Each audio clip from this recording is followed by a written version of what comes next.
이번에는 한 주간 가장 뜨거웠던 과학 이슈를 짚어보는 사이언스 핫 이슈 시간입니다. 네, 이번 주에는 어떤 과학 뉴스가 시선을 끌었을까요? 신경은 기자가 전해드립니다.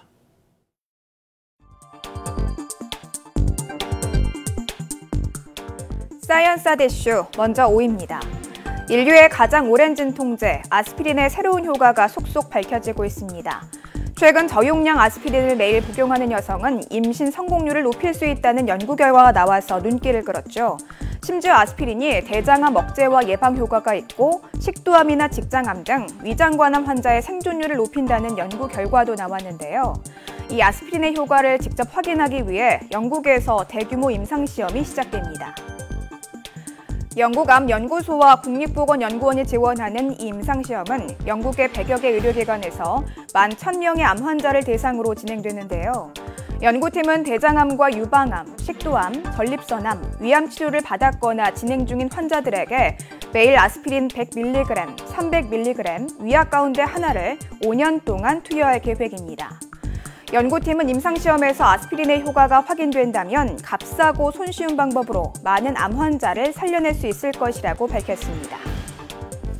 사이언스 핫 이슈, 이어서 4위입니다. 부모님이 주무시는 모습 자세히 본 적 있으신가요? 한 번쯤 부모님의 잠자리를 살펴보시는 게 좋을 것 같습니다. 갑자기 잠버릇이 심해졌다면 파킨슨병과 치매의 전조 증상일 수 있다는 연구 결과가 나왔습니다.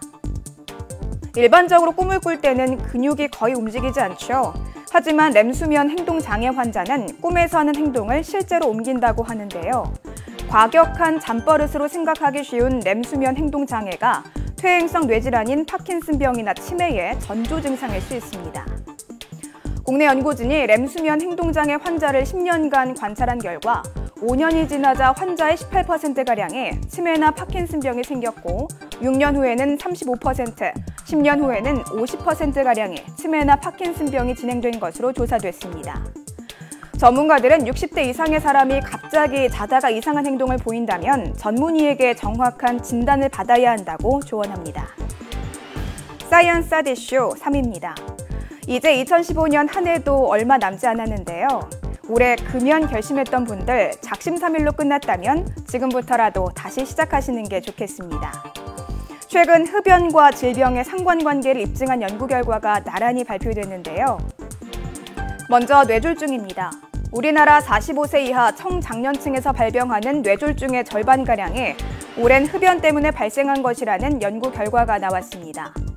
분당 서울대병원 신경과 연구팀이 전국의 급성뇌경색 환자 5,100여 명을 대상으로 조사한 결과 45세 이하 남성 환자의 45%가 흡연이 원인이었던 것으로 나타났습니다. 또 대장암을 기준으로 봤을 때는 담배가 술보다 위험하다는 연구 결과도 있습니다. 강북 성성병원에서 대장 내시경을 받은 30세 이상 3만여 명을 대상으로 흡연량과 음주량이 대장암 발생에 미치는 상관성을 조사했는데요. 하루 한 갑의 담배를 기준으로 담배를 2.5년 피우면 1.02배, 9년에서 13년 피우면 1.53배, 19년 넘게 피우면 2.03배, 대장암 위험도가 높아졌습니다. 이번 연구 결과만 보더라도 금연이야말로 건강을 지키는 지름길이라는 것 알 수 있겠죠? 사이언스 핫 이슈 2위입니다. 다이어트 때문에 고민하시는 분들 많이 계시죠? 특히 나이가 들수록 건강을 위해서라도 살을 빼려고 노력하는 사람들이 많은데요. 그런데 적당히 뚱뚱한 사람이 저체중보다 사망 위험률이 더 낮은 것으로 나타났습니다. 고려대 안암병원 연구팀이 저체중부터 고도 비만까지 5단계로 체질량 지수를 나눈 뒤 사망 위험률을 조사한 결과 적당히 뚱뚱한 사람이 마른 사람보다 더 낮게 나왔습니다. 과체중을 기준으로 분석한 결과 중등도 비만의 사망 위험률이 과체중보다 더 낮았습니다. 또 저체중인 사람은 사망 위험률이 과체중보다 2배 이상 높았습니다. 하지만 저체중인 사람과 정상 체중인 사람의 사망률에 차이가 없다는 연구 결과도 나왔는데요. 연세대의대 예방의학교실 연구팀이 35세에서 59세 사이 성인 14만 2천여 명을 대상으로 조사한 결과 저체중군과 정상 체중군의 사망률이 각각 남성 3.7%, 여성 1.3%로 같은 것으로 나타났습니다.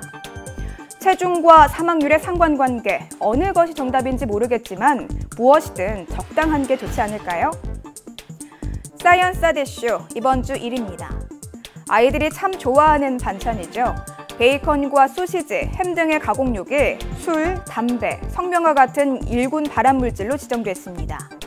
세계보건기구 WHO 산하기관인 국제암연구소에서 관련 내용을 담은 보고서를 발표했는데요.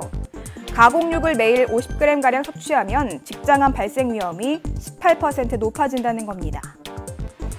일반적으로 육류를 가공할 때는 변색과 세균 번식을 막기 위해 아질산 나트륨이라는 식품 첨가물을 사용합니다. 이 아질산 나트륨 자체는 문제가 없지만 아질산 나트륨이 몸 속에서 다른 음식물의 성분과 결합하면 니트로소아민이 생성되는데 이 물질은 암을 유발할 수 있습니다. 또 국제암연구소는 소고기와 돼지고기 등 붉은 고기도 2군 발암물질로 규정했습니다. 가공육보다는 덜하지만 암의 원인이 될 수 있다는 거죠. 이번 WHO의 발표는 대형마트의 가공육 매출이 줄어드는 등 국내에서도 큰 파문을 일으키고 있는데요. 소비자들의 불안이 가중되자 당국이 자체 조사에 나서기로 했습니다. 식품의약품안전처가 이들 식품의 위해 정도를 평가해 1인당 섭취 가이드라인을 만들 계획이라고 합니다. 지금까지 사이언스 하디슈였습니다.